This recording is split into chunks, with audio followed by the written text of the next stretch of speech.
السلام علیکم ورحمۃ اللہ وبرکاتہ۔ مکرم سامعین گرامی، امید ہے کہ آپ بخیر ہوں گے۔ دراصل سوشل میڈیا پر ابھی 2-4 دنوں سے امیج وائرل ہو رہی تھی، خاص طور سے واٹس ایپ پر علماء کے گروپ میں بھی وہ آئی تھی ہمارے۔ ہم اسکرین پر وہ دکھاتے ہیں آپ کو، دیکھیے۔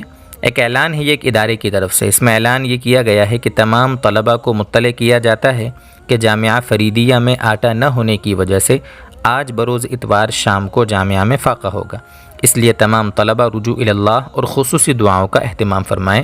از دفتر اہتمام، یعنی دفتر اہتمام کی طرف سے یہ اعلان کیا گیا تھا، اور نیچے تاریخ لکھی تھی۔ چونکہ واٹس ایپ پر یہ امیج چل رہی تھی، ہمارے علماء کے گروپ میں بھی یہ امیج پہنچی، تو سوچا کہ اس امیج کی تحقیق کریں کہ یہ کس علاقے کا ادارہ ہے، کس بنیاد پر انہوں نے اس طریقے سے اپنے یہاں اعلان لگوایا، سوشل میڈیا پر اس کو کیسے وائرل کیا گیا۔ یہ ساری باتیں جاننے کے لیے ہم نے مناسب سمجھا کہ جس ملک کا یہ اعلان ہے، یہ ادارہ ہے، وہیں والوں سے اس کی تحقیق کی جائے۔ تو یہ چونکہ سب سے پہلی بات تو یہ ہے کہ یہ جامعہ فریدیہ ہمارے پڑوس میں جو ملک ہے پاکستان، وہاں ایک ادارہ ہے کراچی میں۔ لاہور میں ہمارے ایک دوست ہیں، تو ہم نے ان سے تحقیق کی، چونکہ جس ملک کا یہ ادارہ ہو وہاں کے حالات کے اعتبار سے بہتر ہے کہ وہ ہمیں بتا دے۔ ویسے بھی سوشل میڈیا کا زمانہ ہے، آج کل کوئی بھی بات بے تحقیق وائرل ہو جاتی ہے اور لوگ آنکھیں بند کر کے اس پہ بھروسہ کر لیتے ہیں۔ اس لیے جب ہم اپنے دوست سے اس بات کی تحقیق چاہی تو انہوں نے ہمیں سب سے پہلے تو یہ بات بتائی کہ یہ اس مدرسے کے قدیم معمولات میں سے ہے۔ ان کا میسج دیکھو جو آیا تھا، میں آپ کے سامنے یہاں اسکرین پر بتا رہا ہوں کہ یہ اس مدرسے کی قدیم معمولات میں سے ہے۔ جب رقم نہیں ہوتی تو مانگتے نہیں ہیں کسی سے، خوددار لوگ ہیں، نہ قرض لیتے ہیں، نوٹس بورڈ پر اعلان لگا دیتے ہیں کہ آج فاقہ ہے۔ اس مرتبہ کسی نے اسے سوشل میڈیا پر وائرل کر دیا۔ یہ وہاں کے یعنی ایک لاہور کے ہمارے دوست ہیں مولانا، انہوں نے ہمیں یہ بھیجا۔ خود وہیں اس ادارے کے ایک استاذ ہیں مولانا رضوان داؤد صاحب، ان کا میسج آیا کہ ہوا یہ تھا کہ آج جامعہ میں آٹا ختم ہونے کی وجہ سے حسب معمول نوٹس بورڈ پر شام کو فاقے کا اعلان لگا دیا گیا۔ یعنی آپ غور کریں، حسب معمول، یعنی یہ وہاں کا معمول تھا۔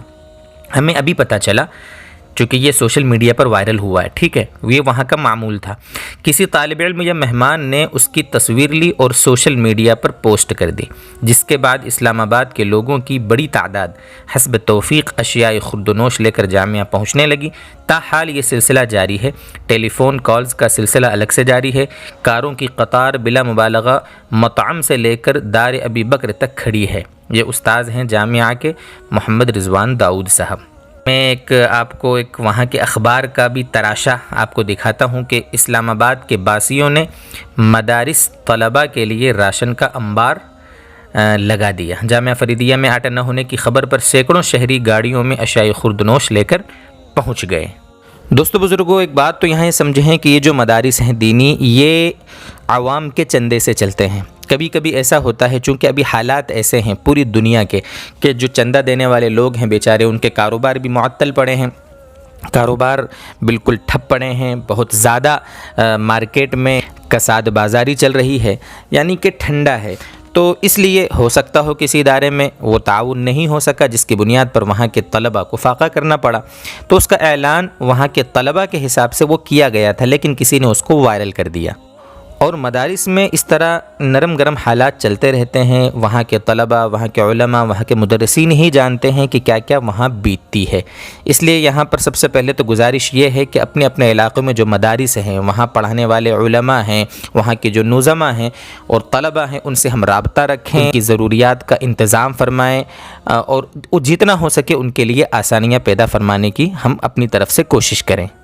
ہمارے علماء چاہتے تو حکومت سے بھی تعاون لیا جا سکتا تھا، لیکن دوستو بزرگوں، آپ جانتے ہیں ابھی کچھ دنوں پہلے سوشل میڈیا پر ایک خبر بھی وائرل ہوئی تھی کہ اب مدارس میں گیتا اور رامائن پڑھائی جائے گی۔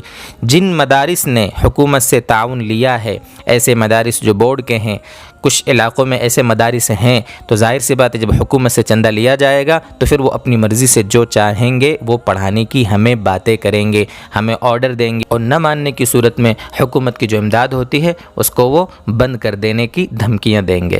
اس لیے ہمارے اکابر کی طرف سے شروع سے یہ معمول رہا ہے کہ مدارس حکومت کے چندوں سے بالکل نہیں چلیں گے، حکومت کا تعاون ہم اس میں بالکل برداشت نہیں کریں گے، بلکہ صرف اور صرف ہم عوام کے چندے سے چلائیں گے۔ تھوڑی قربانی دینا ہوگی، ٹھیک ہے دے لیں گے، روکا سوکھا کھائیں گے، جیسے چاہے رہ لیں گے، لیکن ہم حکومت کا تعاون بالکل نہیں لیں گے۔ یہ ہمارے شروع سے ہی اکابر علماء کی روش رہی ہے۔ بہرحال اللہ تبارک و تعالی سب کے لیے آسان فرمائے، اور اللہ تبارک و تعالی ہمارے ان مدارس کو خوب ترقیات سے نوازے۔ وآخر دعوانا ان الحمد للہ رب العالمین۔